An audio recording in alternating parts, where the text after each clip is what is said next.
It was October 1959. Jackie Robinson walked into the Greenville Municipal Airport in South Carolina, tired from the road, carrying his bag on his shoulder. A security guard stepped in front of him before he could reach a seat. The man pointed to a sign on the wall. 3 words printed in black on white, "Whites only." He told Robinson to leave. Robinson looked at the sign, looked at the guard, and didn't move. 5 seconds of silence that contained an entire lifetime of refusing to be erased. But to understand what happened in those 5 seconds, you have to go back 15 years. You have to go to Texas.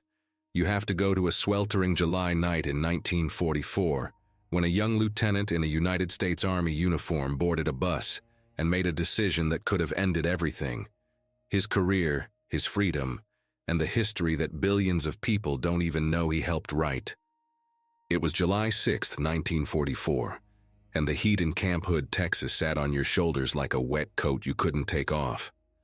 The kind of heat that makes the air taste like dust and iron. Jackie Robinson, 25 years old, Second Lieutenant Jack Roosevelt Robinson of the 761st Tank Battalion, had just left the Black Officers Club and was heading back to the McCloskey Army Hospital, where he was being treated for an old football injury that had flared up again. He boarded the camp shuttle bus at 10 in the evening, the night air still thick and warm, the bus lit by a few weak overhead bulbs. He walked halfway down the aisle, spotted Virginia Jones, the wife of a fellow black officer, and sat down next to her. They talked the way 2 people talk when they haven't seen each other in a while, quietly, easily, without the weight of what was about to happen pressing down on them yet. The bus driver's name was Milton Renegar. He watched Robinson in the rearview mirror. Virginia Jones had light skin, and Renegar assumed she was white. He saw a black man sitting beside what he believed to be a white woman in the middle of the bus. A few stops later, Renegar stopped looking at the mirror. He stood up, walked back down the aisle, and ordered Robinson to move to the back of the bus where the colored people sat. Robinson told him no.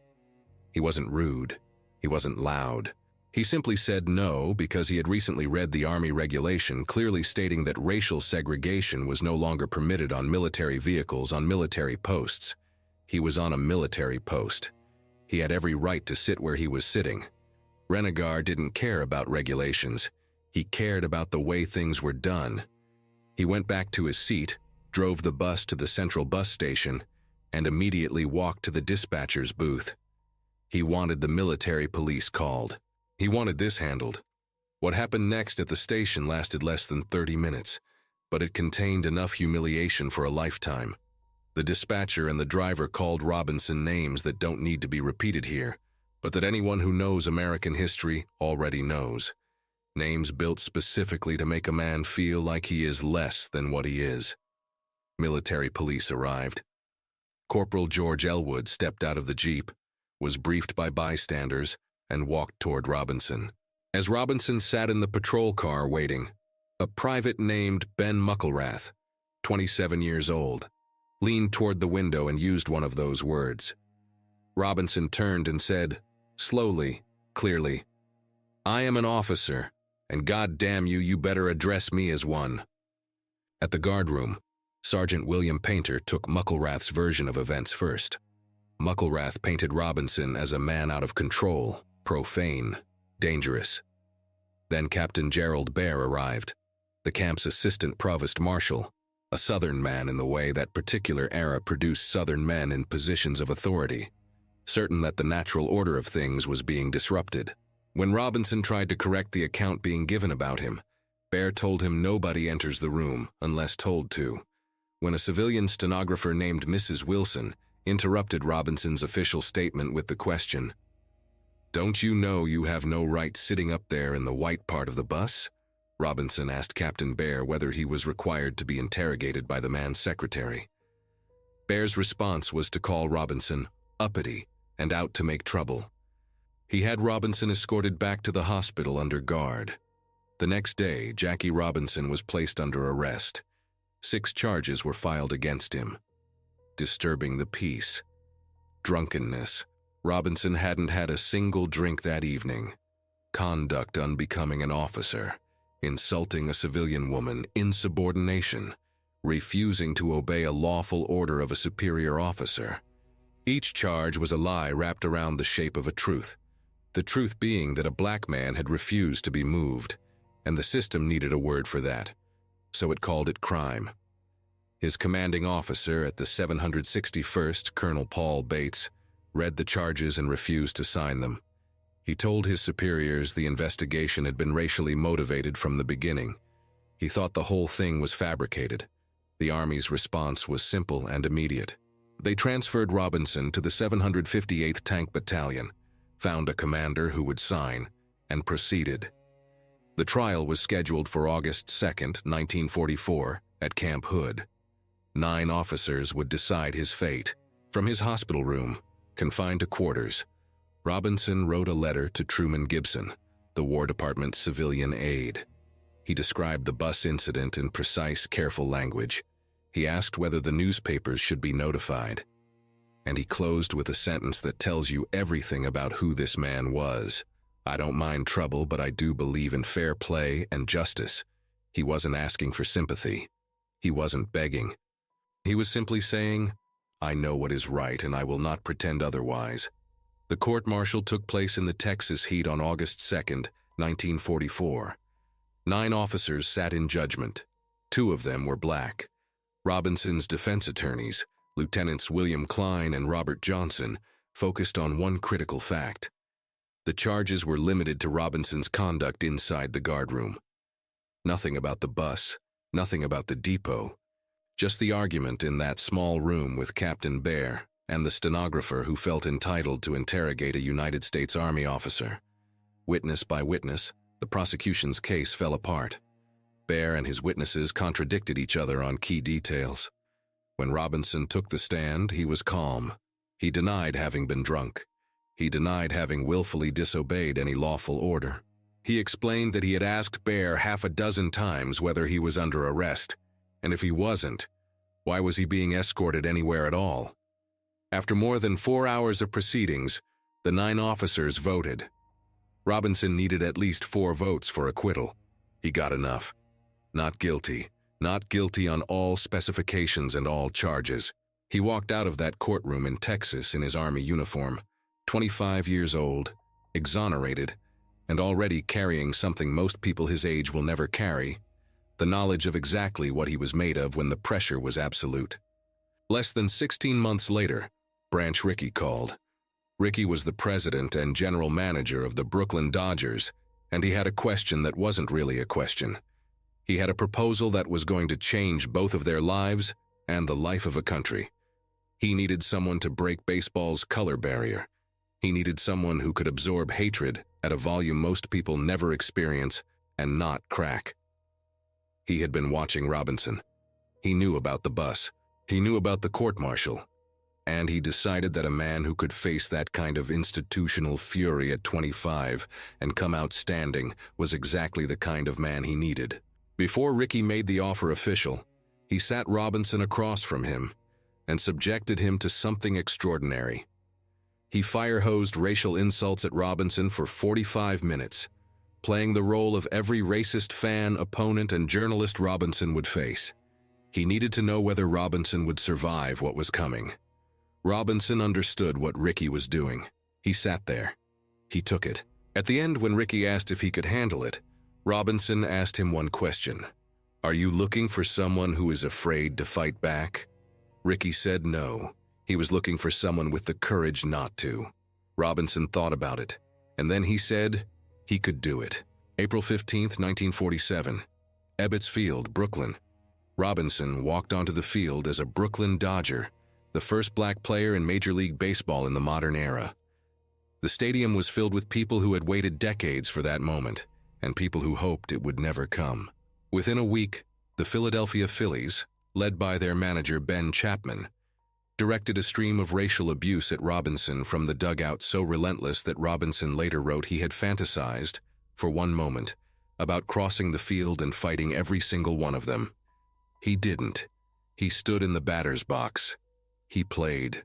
Teammates who had initially circulated a petition against playing alongside him eventually stopped, some of them because they watched him long enough to understand what they were witnessing. His stomach hurt constantly.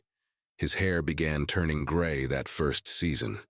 He was 28 years old, and his body was paying the bill for a kind of courage most people only read about. He ended that first season with a batting average of .327, 29 stolen bases, and the inaugural Rookie of the Year award. 2 years later, he won the Most Valuable Player award. He played 10 seasons with the Dodgers, 6 National League pennants, 1 World Series championship. He was inducted into the Baseball Hall of Fame in 1962, the first year he was eligible. But baseball wasn't enough for Jackie Robinson, and he knew it. He spent the years after his playing career as a civil rights activist in a way that the institution of baseball had never seen. He marched, he wrote, he donated money and raised more. He served on the board of the NAACP. He worked alongside Martin Luther King Jr. and raised funds for the Southern Christian Leadership Conference. He was, as the philosopher Cornel West later wrote, a man who challenged a vicious legacy of white supremacy, not just on a baseball diamond, but in the marrow of American public life. And sometimes that challenge was quiet and direct, the way only a man with a very clear understanding of his own history can be quiet. Which brings us back to Greenville. October 1959, the airport, the security guard, the sign. Robinson had retired from baseball 2 years earlier. He was 40 years old, already beginning to show the early signs of the diabetes that would shorten his life. He was traveling. He walked into the Greenville Municipal Airport's waiting room, and a security officer approached him and pointed at the sign. "Whites only." The officer asked Robinson to leave. By every calculation of what was easy, Robinson should have left. He was no longer a Dodger. He had no team behind him, no cameras capturing the moment, no historical occasion to anchor the protest. He was just a man in an airport who was tired. He looked at the sign, he looked at the guard, and he stayed. He refused to move. Airport police escalated the situation. Robinson held his ground until the matter was resolved in his favor. He wrote about it afterward without drama, without pride, simply as one of the things a person does when they believe something. 15 years separated the bus at Camp Hood and the waiting room at Greenville. And in those 15 years, the country had changed enormously, partly because of him. But the sign was still there, and so was he. Jackie Robinson died on October 24, 1972. He was 53 years old. He had gone blind from diabetic retinopathy. His heart had been failing for years. His son, Jackie Robinson Jr., had died in a car accident the year before, and people who knew Robinson said he never quite recovered from that loss. At his funeral, the Reverend Jesse Jackson delivered a eulogy in which he said that Robinson was the Black Knight who checked the king, that he had washed the feet of humanity. More than 2,500 people were there. Among them were athletes, politicians, civil rights leaders, and ordinary people who had simply stood at the edge of the field when they were children and watched a man play baseball in a way that told them the world was not as fixed as it seemed. Among Robinson's papers, recovered after his death, was a handwritten note he had written to himself at some point in the years after baseball. No one knows exactly when. It said, "A life is not important except in the impact it has on other lives." That was it. No other explanation, just those words in his handwriting on a piece of paper that survived him. There's a version of Jackie Robinson's story that gets told every April 15th, when Major League Baseball celebrates the anniversary of his debut, and every player on every team wears number 42. It's a good story. It's a true story. But it is not the whole story. The whole story includes a bus in Texas at 10 o'clock at night. It includes a guard room and a stenographer who thought she could interrogate a United States Army officer. It includes a court-martial built out of charges that were invented because a man refused to be moved. It includes an airport waiting room in 1959, after the fame, after the trophies, after the World Series, when there was nothing to gain and Robinson stayed anyway because staying was the right thing to do. The whole story is not a story about baseball. It's a story about a man who decided, very early, that he would not give anyone the authority to make him smaller than he was, and that he made that decision again and again, every time the cost was highest. The next time someone points to a sign, not necessarily the kind printed on a wall, but the kind that exists in a room when someone tells you where you're supposed to stand, what you're supposed to accept, who you're allowed to be. Remember this. The man who eventually changed what America looked like at its most popular game wasn't remarkable because he was perfect. He was remarkable because he was tired and afraid and angry, and he stayed anyway, every time. If this story reached something in you, if it reminded you that courage is rarely loud and almost always uncomfortable, subscribe to this channel right now, because every week we bring stories like this one. Stories of real people who faced real systems, who paid real prices, and who left something behind that made the world a slightly different shape. Hit the like button, turn on the notification bell, and tell me in the comments, has there been a moment in your life when someone pointed to a sign, told you where you belonged, and you had to decide what to do next? I read every comment, and if you made it to the end of this video, thank you. Share it with someone who needs to hear it today. And leave just one word in the comments, Robinson, to honor the man who didn't move. Until the next story.